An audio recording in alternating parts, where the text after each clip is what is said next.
পূর্বের লেসনে আমরা কোডের মাধ্যমে ডাটাবেস তৈরির পদ্ধতি নিয়ে আলোচনা করেছি। এ পর্যায়ে আমরা একটি টেবিল ডাটাবেজে অন্তর্ভুক্ত করব। আপনারা স্ক্রিনে দেখতে পাচ্ছেন নেক্সট নামে একটি ডাটাবেজ, যেটি পূর্বের লেসনে করা হয়েছিল, 0 অবস্থায় প্রদর্শিত হচ্ছে, অর্থাৎ এখানে এখনো পর্যন্ত কোনো টেবিল ইনক্লুড করা হয়নি। আমরা চাইলে নর্মাল কিছু কাজের মাধ্যমে এখানে টেবিল ইনক্লুড করতে পারি, কিন্তু তারপরেও আমরা এখন শিখব কোডের মাধ্যমে কিভাবে ডাটাবেজের আন্ডারে টেবিল অন্তর্ভুক্ত করা যায়। আমরা চলে যাচ্ছি ম্যাক্রোমিডিয়া ড্রিমওয়েভারে।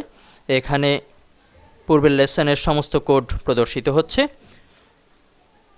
ডাটাবেজের আন্ডারে টেবিল ইনক্লুডের জন্য আমাদেরকে কিছু কোড নতুনভাবে অন্তর্ভুক্ত করতে হবে। শুরুতেই একটি কমেন্ট লিখছি, টেবিল ক্রিয়েট,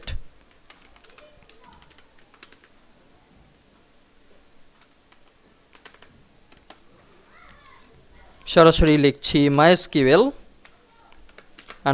_select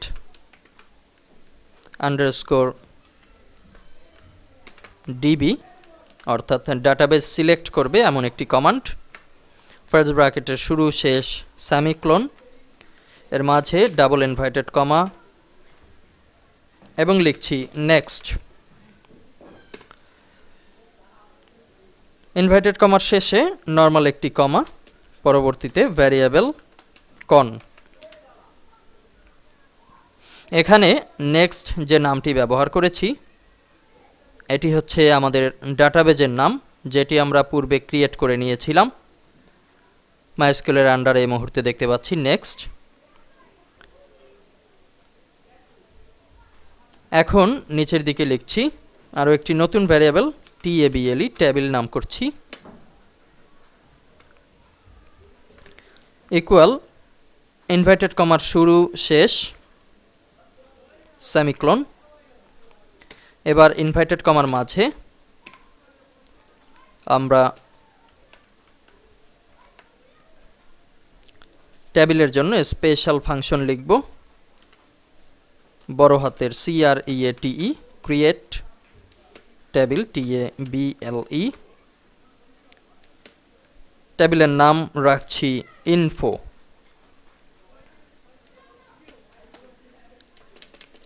ফার্স্ট ব্র্যাকেটের শুরু শেষ, এর মাঝে থাকবে টেবিলের কলাম এবং তাদের আনুষঙ্গিক কিছু পরিচয়। লিখছি নেম, ছোট হাতের দিচ্ছি। এর সিস্টেম বা টাইপ থাকবে হচ্ছে ভার্কার, VARCHAR।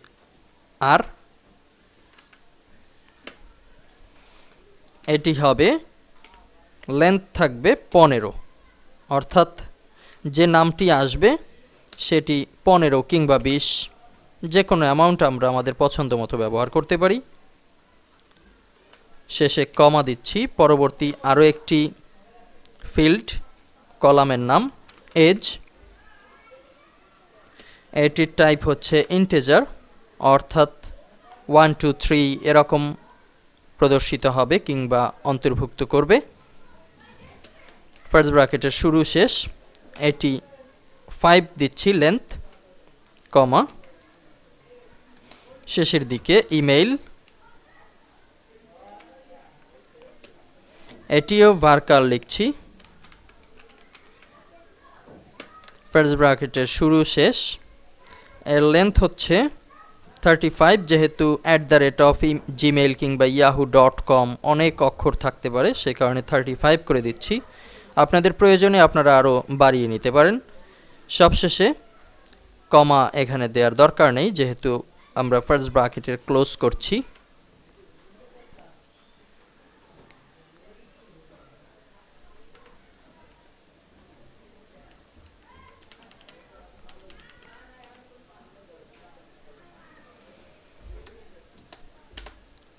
এ পর্যায়ে আমরা ভ্যারিয়েবল টেবিলকে এক্সিকিউট করব,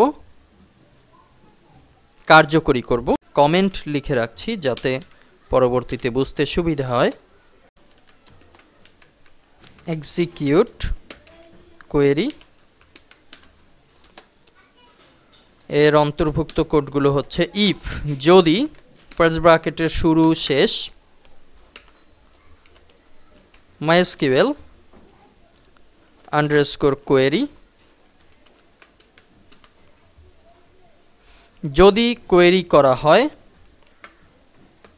ফার্স্ট ব্র্যাকেটের শুরু শেষ ভ্যারিয়েবল টেবিল ছোট হাতের, যেটি উপরে লিখেছি সেম বানান, ভ্যারিয়েবল কন।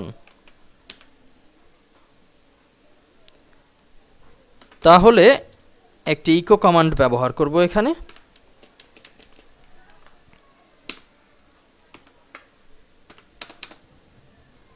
দুই সেকেন্ড ব্র্যাকেটের মাঝে ইকো ইনভার্টেড কমার শুরু শেষ এবং সেমিকোলন এর মাঝে লিখছি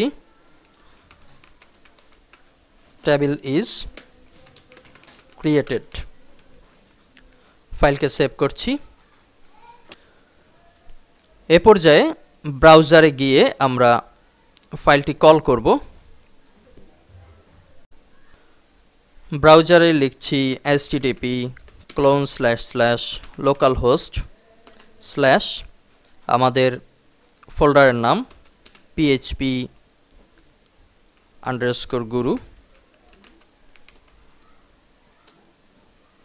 আমাদের সামনে কিন্তু পিএইচপি গুরু ফোল্ডারে থাকা সমস্ত ফাইল প্রদর্শিত হচ্ছে।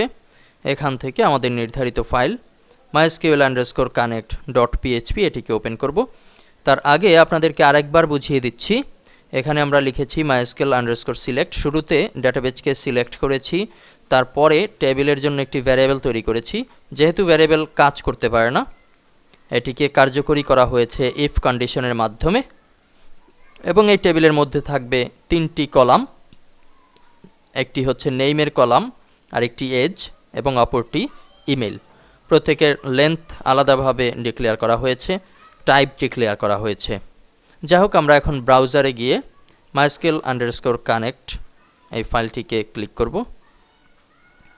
এখানে দেখতে পাচ্ছি mysql_connect.php। ক্লিক করলে আমরা এখানে দেখতে পাচ্ছি MySQL couldn't কানেক্ট হয়নি, can't create database এর নেক্সট, ডাটাবেজ ক্রিয়েট করতে পারিনি, ডাটাবেজ এক্সিস্ট, অর্থাৎ এই ডাটাবেজটি ইতিমধ্যেই সার্ভারে আছে। আমরাও জানি যে নেক্সট নামে ডাটাবেজ এখানে অলরেডি ক্রিয়েট করা হয়েছে, তবে টেবিল ইজ ক্রিয়েটেড শেষের দিকে প্রদর্শিত হচ্ছে। এখন আমরা MySQL এর হোম পেজকে রিলোড করলে বুঝতে পারবো আমাদের টেবিল সঠিকভাবে সম্পন্ন হয়েছে কিনা। আমরা ডাটাবেজ থেকে নেক্সট ক্লিক করব। এখানে দেখতে পাচ্ছি 1 লেখা প্রদর্শিত হচ্ছে।